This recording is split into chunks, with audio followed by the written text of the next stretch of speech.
An update, in case you guys were curious, I did get to use the bathroom, so I'm feeling good. Everything come out What good? did you do during the break, Froggy? I chose the team and also went to the bathroom, and everything came out wonderful on my end.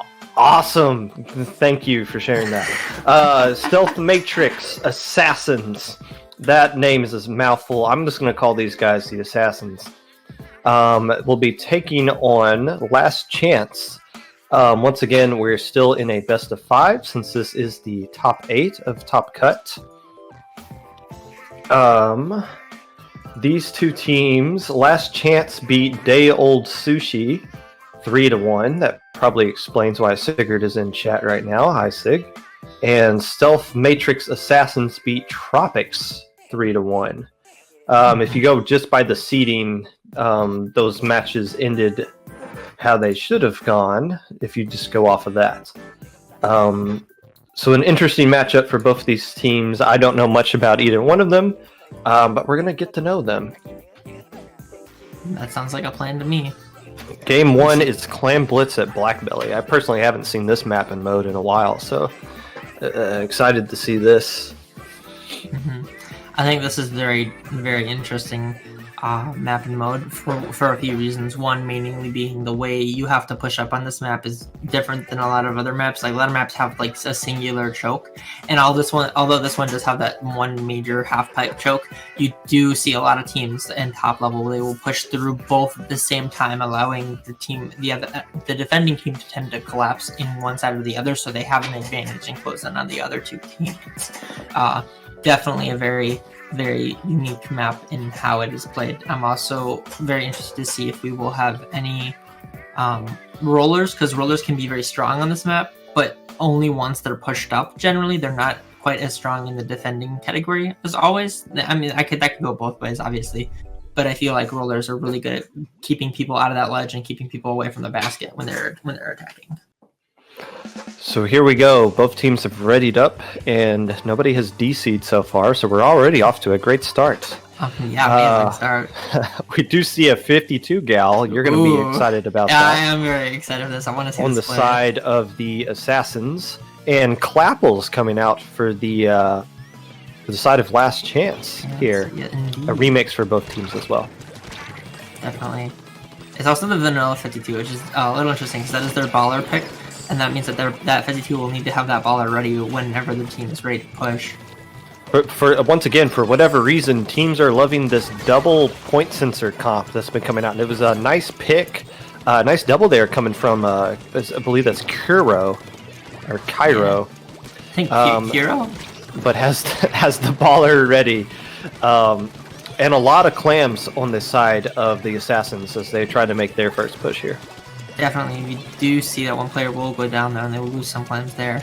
Kira's trying to clean up a little bit here. The heavy is going to drop on them, and they're going to have to make this play here to get that pick, and they are going to get the pick here, and they're going to have they're going to be a little bit pinned here. They're going to go down with that power.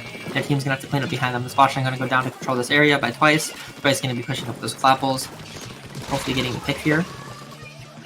Junior's going to be defending, and there's going to be another one coming on top of him. The 52 out, they're going to trade. 12 frames is not enough for the Clapples to kill. And the and the splatter shot's definitely here going to be in half type. A nice missile kill there by Kreese. As we're in a bit of a stalemate so far. Both teams with an opportunity to make pushes that haven't really come to light. Both teams doing a good job of controlling the clan economy, but we do see a jump going in. But with most pushes that come off the result of just a jump, there's not many follow-up clams that go down and immediately get wiped. This push might come back to bite the Assassins as they get wiped at the cost of not many points. And Inkling number 4, I don't know why that name exists, is now in an opportunity, if they can avoid that splat bomb there, to get control of mid and with a lot of clams as well. Yeah. Definitely on this map, I feel like if you push in and you don't make a full push where you have control of the area, you lose those clams and you just give them to the enemies, because now there's so many different weird spawn points of the clams that basically allow for, if you don't have control of the map, you're giving your enemies clams. And that's one thing you gotta really pay attention to when you do play on this map, is who has control of what clams, and at least you can see them if you painted under them. We've reached the halfway point now. The Assassins with the slight lead at getting one push off over Last Chance, who is trying to find a way to get their 2 power clams into the goal here.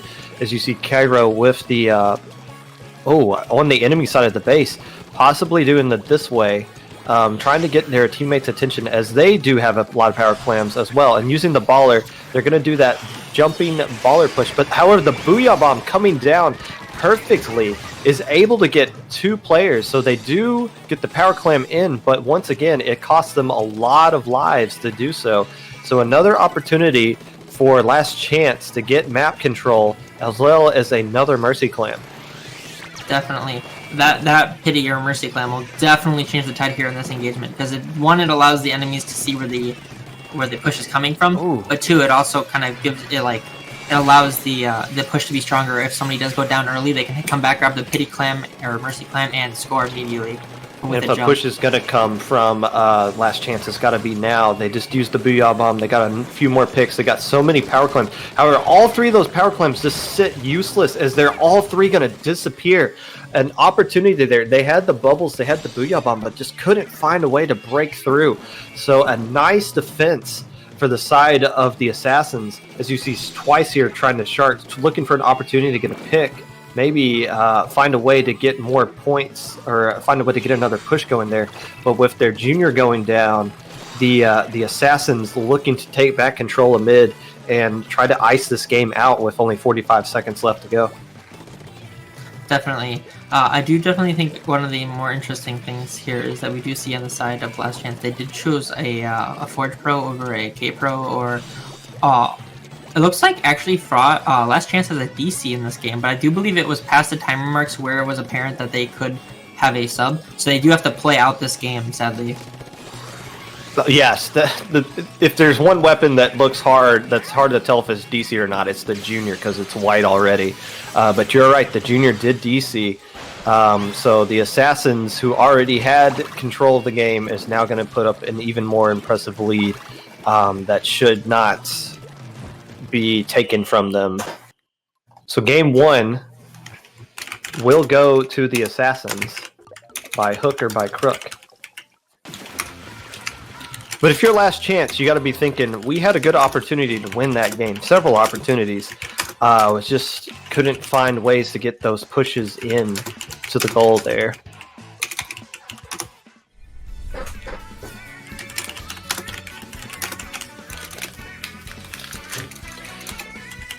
So we're going to be moving on to game 2 of this best of 5, as Froggy types out what is probably his resume to commentate for another tournament. Oh, I'm gonna be here all the time. You guys are gonna love me. Piranha Pit Splat Zones is the next one. I love you, Froggy. I love you too, Falcon. We're okay. We're good. Yeah. No. The lobby. Okay.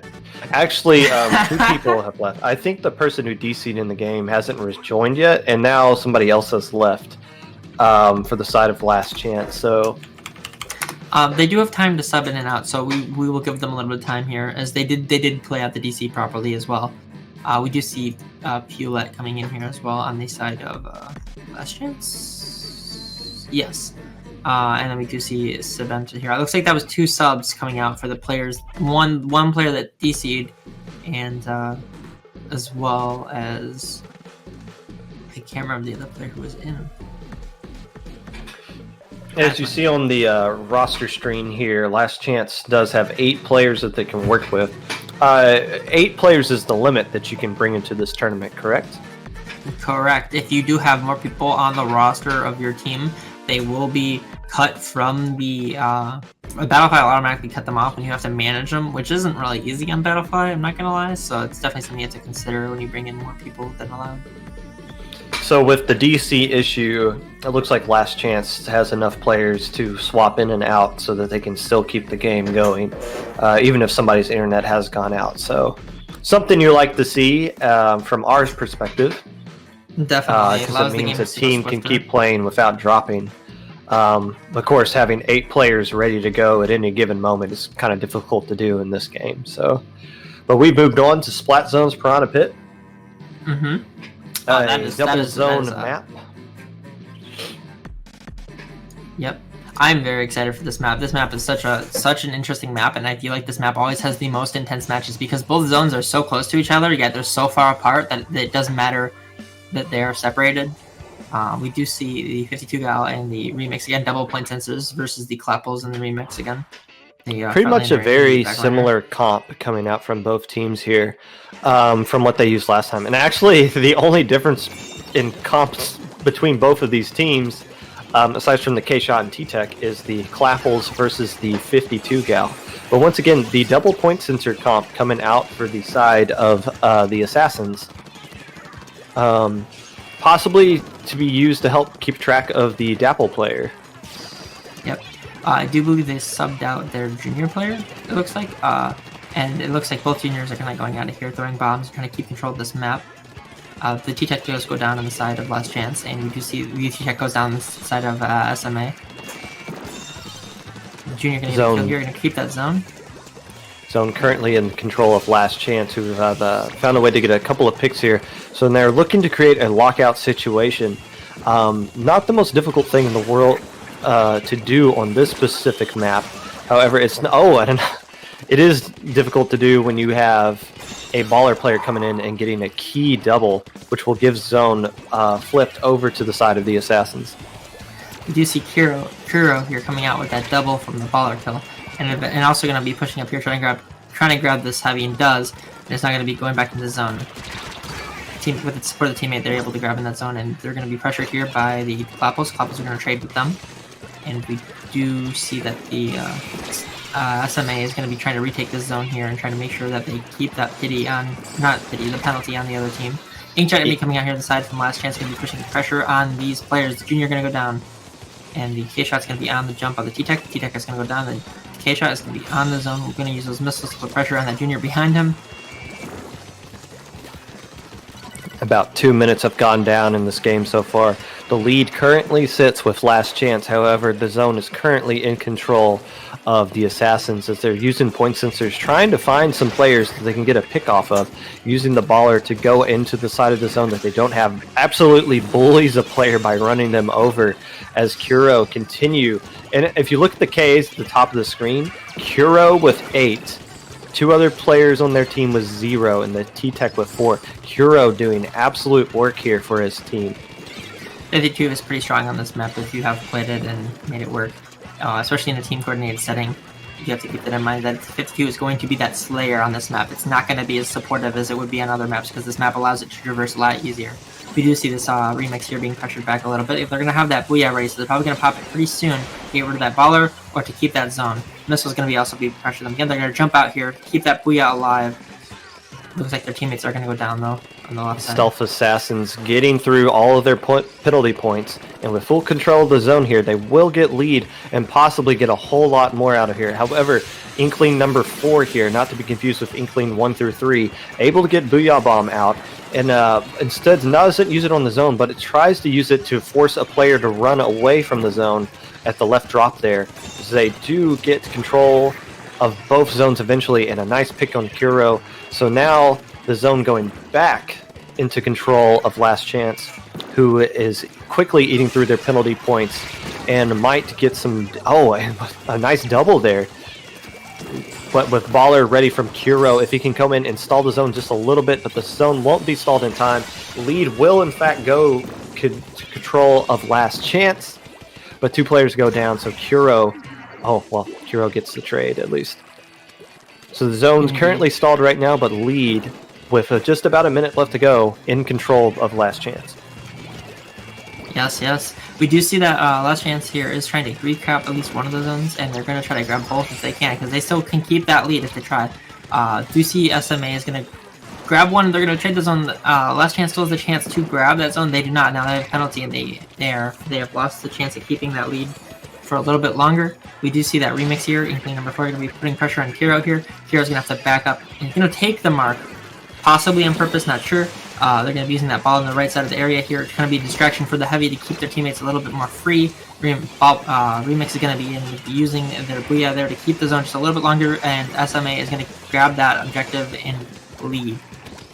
Yes, that was a great use of the baller there by Kiro. Not really using it as an offense, but more of a defense, just absorbing shots long enough for the bullets to not paint the zone so that they could get lead. And the lead now, once again, with the Assassins with 10 seconds left to go.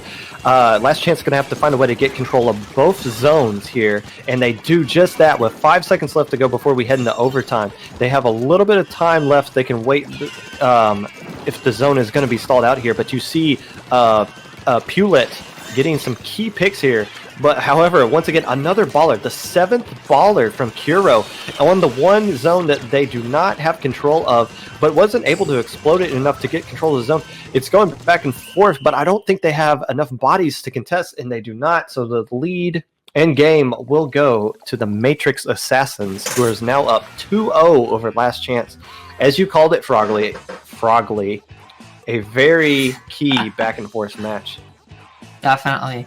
I think that 52 played it really, really well. I think actually I was pretty much correct about that. They took the mark on purpose just to stall that zone a little bit farther, because when you're marked, people will eventually look at you and they will say, hey, there's an opponent, why don't I shoot them? And that's what the Remix did. He looked at the baller and he tried shooting it and breaking it, and so did all of his teammates, and he just stalled that zone further and further, keeping the people off the zone and letting his teammates push up further as well. Our next game here will be Rainmaker on Kelp Dome, and it does look like we are going to get started here. The people are in the lobby there picking their weapons. I think Rainmaker Kelp Dome is a very interesting map because it has really, really unique ways of allowing the teammates to push. The one way is on the right, where you kind of have this really entry way, but you have to get picks before that, and you have to have people in there. And the only ways to get people in there are through the grates on the left, which is the other way to push, or to go straight in, or through the back on tree and up around the grate, which, again, all these ways to get in there leave you quite open and basically it forces you to be in a very bad situation when you do have to enter there. But once you get in, you're in, and then you're able to assert some area, grab control, and push the Rainmaker with you. Yeah, this is a good mapping mode for Remix.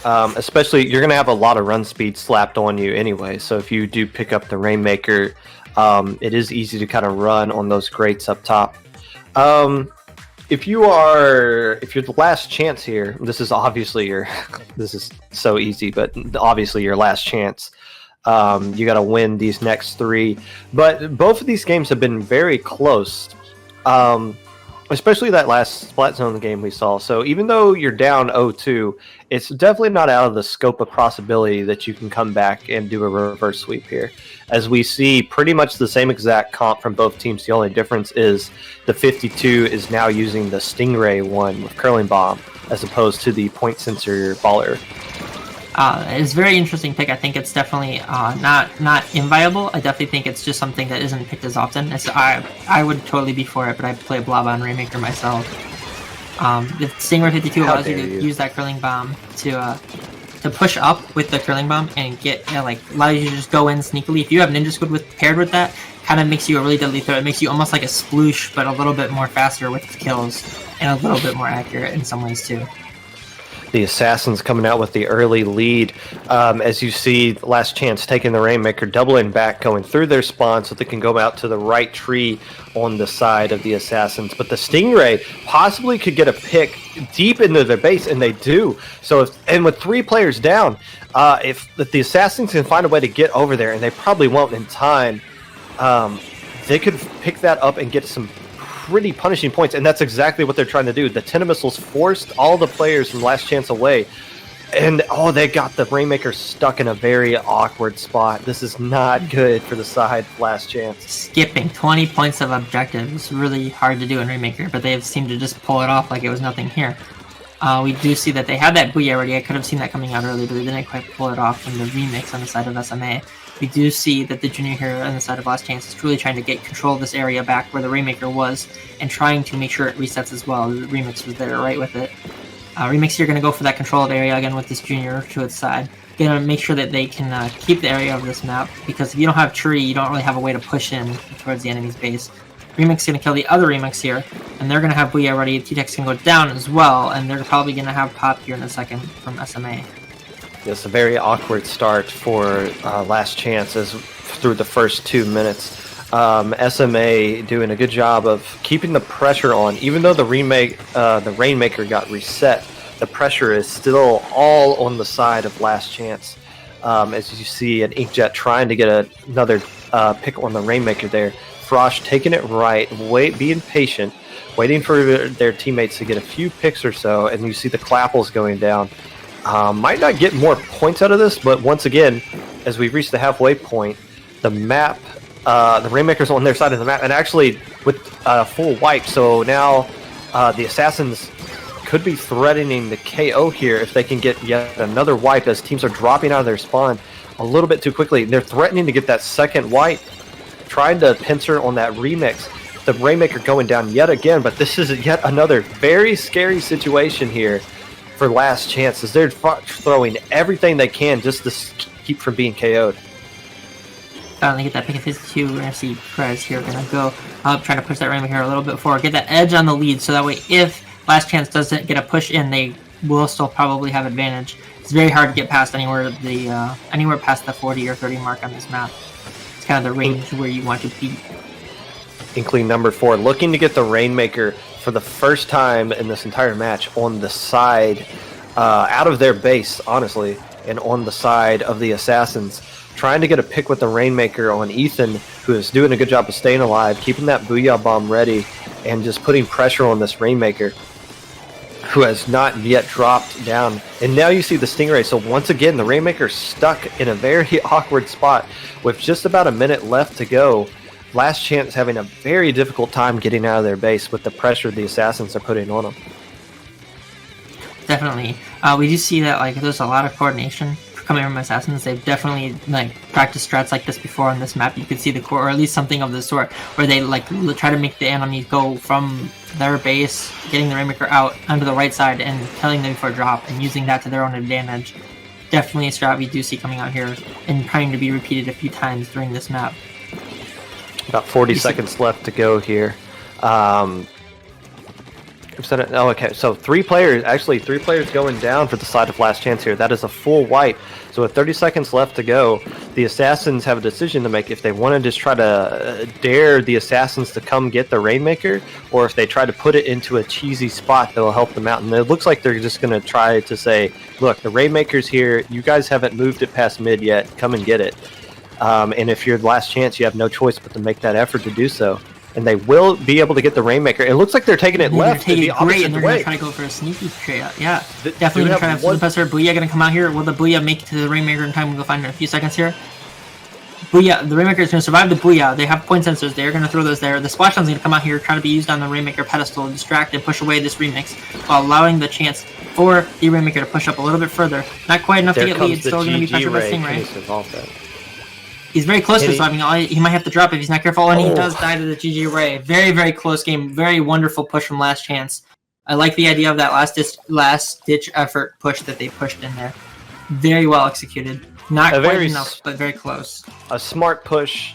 However, the 3-0 will go to the side of the Assassins. They will move on to top 4 of the of Top Cut. So they will be guaranteed to play at least 2 more matches. Whether it's grand finals or the bronze medal match will determine how they do in round 3, the semifinals. And we will, before we go to break, let's give you a quick update on the other matches going on. It looks like all the other matches are already done. Every match was a 3-0. The Grillers beat Squid Knights 3-0. Boreal Phoenix continuing their run as the number 16 seed, 3-0 over Laguette. And I know people have been saying this one in chat, but I don't know how to pronounce it. Primea? Or Primera? It's got to be Primera. They beat Revitalized 3-0. So we'll take a quick break to get the next match started. You are watching Low Ink. See you guys soon.